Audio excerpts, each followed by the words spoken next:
Hello student, तो आज हम करेंगे क्लास 6 का प्रश्नावली 3.2 से क्वेश्चन नंबर 2। तो इसमें हमें दिया है, बताइए कि निम्नलिखित में कौन सा कथन सत्य है और कौन सा असत्य।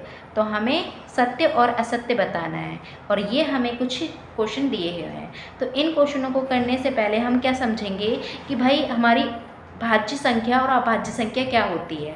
तो देखो, भाज्य संख्या क्या होती है, ठीक है। तो पहले हम सीखेंगे अभाज्य संख्या क्या होती है। तो देखो, अभाज्य संख्या क्या होती हैं, वे संख्या होती हैं जिनके दो गुणनखंड होते हैं, ठीक है। तो जैसे मैंने मान लो कोई एक संख्या ली, जैसे 2, तो 2 के देखो गुणनखंड क्या होंगे, एक 1 होगा और एक 2 होगा, ठीक है। गुणनखंड का मतलब होता है कि वो किस किस के पहाड़े में आ रही हैं। तो देखो, 2 किस किस के पहाड़े में आ रहा है, तो 2 1 के पहाड़े में आता है और 2 के पहाड़े में आता है और किसी में नहीं आता। फिर 3 का चेक कर लेते हैं, 3 अभाज्य संख्या है कि नहीं। तो 3 का देखो, 3 किस में, 1 के पहाड़े में या 3 के पहाड़े में। तो इसके 3 के गुणनखंड कौन है, 1 और 3। तो इसके देखो 2 के और 3 के क्या है, 2 ही गुणनखंड है। तो जिसके 2 गुणनखंड होते हैं वो क्या हो जाती है, अभाज्य संख्या हो जाती है। तो देखो, अब हमने ये समझ लिया। अब देखो, हम क्या बोल सकते हैं, ये भी हम बोल सकते हैं कि जो खुद के टेबल में आए और जो 1 के टेबल में आए, यानी 1 के पहाड़े में आए और स्वयं के पहाड़े में आए, वो संख्या क्या कहलाती हैं, अभाज्य संख्या कहलाती हैं। तो आप इस तरह से भी समझ सकते हो और इस तरह से भी समझ सकते हो कि जो संख्या 1 के पहाड़े में और स्वयं यानी खुद के पहाड़े में आए, वो कैसी संख्या होती है, वो अभाज्य संख्या होती है। या फिर आप ऐसे समझ सकते हो, ऐसी संख्या जिसके 2 गुणनखंड होते हैं वो क्या कहलाती है, अभाज्य संख्या का है। 2 गुणनखंड वाले यानी 2 गुणनखंड का मतलब क्या है, जो दो पहाड़े में ही आए, ठीक है। जैसे मान लो अब मैंने 5 ले लिया, तो 5 को चेक करती हूँ तो 5 किस में, 1 के पहाड़े में आता है, 5 में आता है। तो देखो 5 ये जो हो जाएंगे, ये क्या हो जाएंगे, इसके 5 के 2 गुणनखंड है। तो ये कैसी संख्या हो जाएगी, ये हमारी अभाज्य संख्या हो जाएगी। अब हमने समझ लिया कि अभाज्य संख्या क्या होती है। अब हम समझते हैं भाज्य संख्या क्या होती है। तो देखो, भाज्य संख्या के लिए हमारे 2 से ज़्यादा गुणनखंड होने चाहिए। क्या होना चाहिए, 2 से ज़्यादा गुणनखंड होने चाहिए। अब देखो, एक संख्या लेती हूँ 4 को हम देखते हैं कि कितने इसके गुणनखंड आते हैं, ठीक है। तो देखो, इसके 1, ठीक है, 1 में आता है और फिर 2 के पहाड़े में भी आता है और 4 के पहाड़े में, यानी 2 से तो ज़्यादा गुणनखंड है। तो ये क्या हो जाएगा, हमारा अभाज्य संख्या हो जाएगी। एक और ले लेते हैं 6, ठीक है। 6 को चेक करते हैं कि वो हमारी भाज्य संख्या है। तो देखो, इसके गुणनखंड निकालेंगे। तो देखो, 6 किस किस के पहाड़े में आता है, 1 में आता है, 2 में आता है, 3 में आता है और 6 है, यानी 2 से तो ज़्यादा गुणनखंड है इसके। तो ये जो हो जाएगी, ये कैसी हो जाएगी, भाज्य संख्या हो जाएगी। दूसरा हम ये कह सकते हैं कि जो, ठीक है, खुद के टेबल में और 1 के टेबल में तो आए प्लस दूसरे के भी टेबल में आए, वो वैसी संख्या क्या कहलाती हैं, अभाज्य संख्या कहलाती हैं। ये हमने सीख लिया भाज्य और अभाज्य के बारे में। अब हम अपना क्वेश्चन करते हैं। तो क्वेश्चन को देखो, क्या दिया है कि 3, ठीक है, 3 विषम संख्याओं का योग सम होता है, ठीक है। 3 हम क्या लेना है, 3 विषम संख्या लेनी है। तो देखो, कोई भी विषम संख्या क्या होती है, जो 2 से पूरा भाग ना जाए, ऐसी संख्या जिससे 2 से पूरा भाग ना जाए। तो कोई भी हम 3 विषम संख्या ले लेते हैं। देखो 3, ठीक है, एक 3 ले ली, फिर 1 ले लिया और एक हम ले लेते हैं 5। अब इन तीनों को हम योग करेंगे तो हमें क्या मिलेगा, सम मिलेगा। सम होता है तो देखते हैं हम, ठीक है। तो 5 और 1 होता है 6 और 6 और 1 9, यानी हमारा जब इन तीनों को हमने विषम संख्या का 3 का विषम संख्या का योग किया तो हमें क्या मिला, विषम संख्या मिली। और यहाँ पर क्या कह रहा है कि कैसा, सम संख्या होना चाहिए। तो ये तो हमारा गलत हो जाएगा, क्योंकि आना चाहिए हमारा विषम और आ क्या रहा है, सम। तो ये हो जाएगा असत्य, ठीक है। इसको हम कह देंगे ये असत्य है। अगला देखो, क्या है, रहा है कि 2 विषम संख्याओं और 1 सम संख्याओं का योग यानी जोड़ क्या होता है, सम। यानी हमने 2 विषम संख्या लेनी है और 1 सम संख्या लेनी है, इनको जोड़ने पर क्या आए, सम आए। तो हम देख लेते हैं। तो 2 विषम संख्या, जैसे मान लो एक हमने ले ली 5 और दूसरी हमने ले ली 1 और 1 सम संख्या ले लेते हैं, सम संख्या यानी 2। तो ये हमारी होगी 3। तो 2 हमने ले ली विषम और 1 ले ली हमने सम। अब इन दोनों को प्लस करते हैं, योग करते हैं। तो देखो, 5 और 1 6, 6 में अगर हम 2 जोड़ेंगे तो यह 8 आएगा।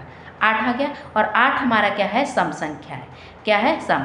और ये बोल रहा है कि सम यानी 2 विषम संख्या लेकर और 1 सम संख्या लेकर क्या आना चाहिए, हमारा सम। और सम आ रहा है ना, सम आना चाहिए। इसमें क्वेश्चन में दे रहा है सम आना चाहिए, और हमने जब निकाला तो सम ही आ रहा है, तो ये क्या हो जाएगा, हमारा सत्य हो जाएगा। ठीक है, ये हमारा सत्य है। अब अगला देखो, हमें 3 विषम संख्याओं का गुणन विषम होता है, यानी 3 हम कोई भी विषम संख्या 3 ले लेंगे तो उनका जो गुणा करेंगे तो क्या आना चाहिए, विषम संख्या आनी चाहिए। ठीक है, हम ले लेते हैं। तो देखो, एक ले लिया मैंने 3, एक ले लिया मैंने 1 और एक ले लिया मैंने 5। ये तीनों क्या हैं, विषम संख्या हैं। अब इन तीनों को हम गुणा कराएंगे तो क्या आना चाहिए, विषम आना चाहिए। तो देखते हैं विषम आती है। तो देखो, 3 को गुणा कराएंगे 1 से 3 होगा, और 3 को हम 5 से कराएंगे तो ये हो जाएगा 15। और 15 एक कैसी संख्या है, एक विषम संख्या है। कैसी संख्या है, एक विषम। तो देखो, विषम बोल रहा है ना, विषम हमारा आया है और क्वेश्चन में भी बोल रहा है कि विषम है, तो ये क्या हो जाएगा, सत्य। ठीक है, ये हमारा हो जाएगा सत्य।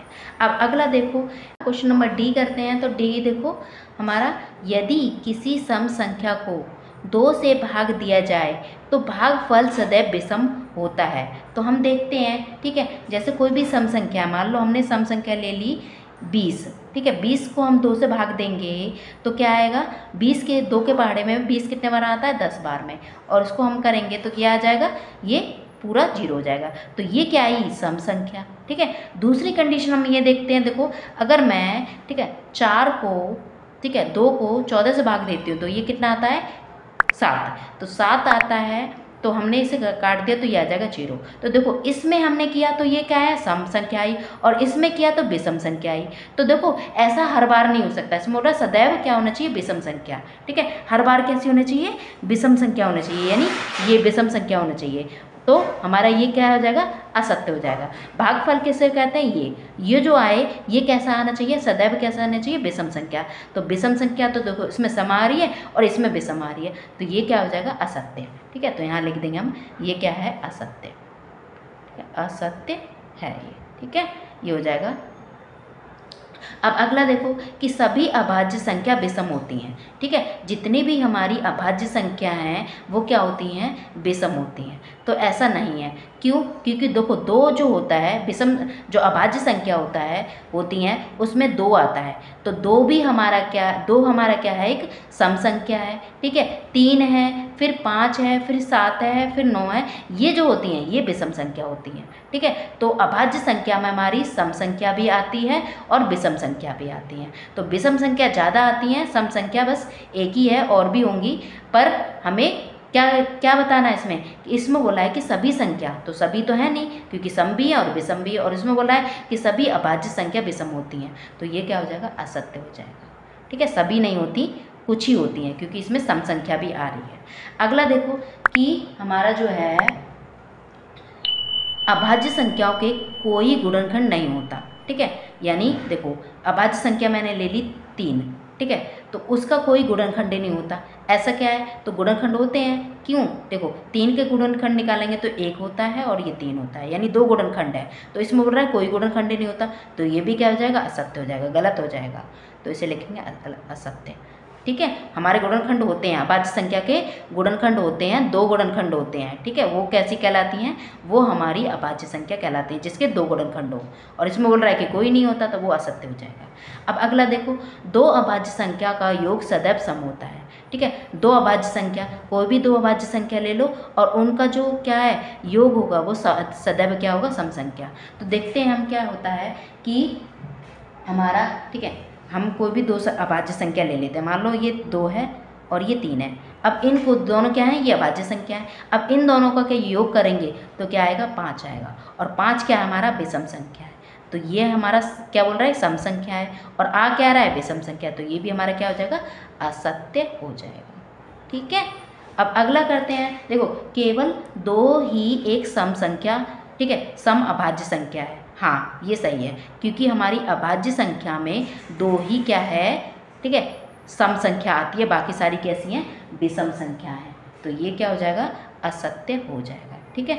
तो विषम अभाज्य संख्या क्या होती हैं, तो देखो केवल 2 ही बोल रहा है, तो देखो 2, 3, 5, 7, फिर 11, 13, 17। तो देखो पीछे की जो क्या है सारी अभाज्य संख्या है, सॉरी विषम संख्या है, क्या है विषम संख्या, और ये ही क्या है हमारी सम संख्या है, और ये विषम संख्या है, और ये सारी कुल टोटल क्या मिला के अभाज्य संख्या है, ये सारी अभाज्य संख्या है। तो क्या बोल रहा है कि केवल 2 ही हमारी इसमें अभाज्य संख्या में, यानी ये अभाज्य संख्या में 2 ही क्या है सम संख्या है, ठीक है।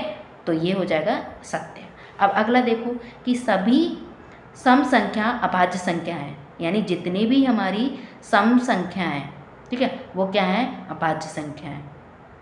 तो सम अभाज्य संख्या क्या होती हैं, तो देखो कौन सी होती हैं, 4 हो गई, 6 हो गई, ठीक है, फिर 8 हो गई, जिसके 2 से ज़्यादा गुणनखंड होते हैं वो अभाज्य संख्या होती हैं। तो क्या बोल रहा है कि जितनी भी सभी सम संख्याएं, सम संख्या वो कैसी होती हैं अभाज्य संख्या।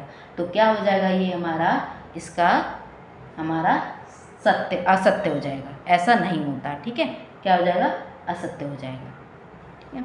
अब अगला देखो, ठीक है, क्यों, क्योंकि देखो अभाज्य संख्या में हमारा 15 भी आता है, तो 15 हमारा एक सम संख्या नहीं है, कैसी है ये विषम संख्या, इसलिए हमने क्या लिखा असत्य लिखा इसे, ठीक है। अभाज्य संख्या में हमारा 15 आता है, ठीक है, क्यों, क्योंकि 15 के जब हम गुणनखंड करेंगे तो 2 से ज़्यादा निकलेंगे, ठीक है, 1 हो गया, 3 में हो गया, 5 में हो गया, 15 में हो गया, ये इसके गुणनखंड है, और ये 2 से ज़्यादा हैं, तो ये इसके गुणनखंड है, तो ये अभाज्य संख्या है, सॉरी भाज्य संख्या है, और भाज्य संख्या सम संख्या, ठीक है, सम संख्या नहीं है कि ये कैसी विषम संख्या है, तो इसलिए हम क्या कह देंगे ये भी हमारा असत्य है।